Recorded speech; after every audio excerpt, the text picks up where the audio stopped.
Kenapa pilot SR-71 harus menikah dulu sebelum boleh menerbangkan pesawatnya? Pada era Perang Dingin, SR-71 Blackbird adalah salah satu pesawat mata-mata paling rahasia dan paling cepat yang pernah dibuat. Amerika Serikat sama sekali tidak ingin teknologi ini jatuh ke tangan musuh.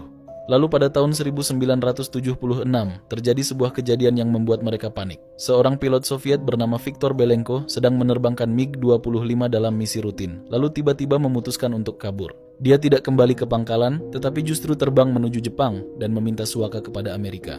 Bagi Soviet, ini bencana besar. Seorang pilot mereka membawa pesawat tempur rahasia langsung ke tangan musuh, dan Amerika melihat kejadian itu sambil berpikir, bagaimana kalau suatu hari pilot kita melakukan hal yang sama?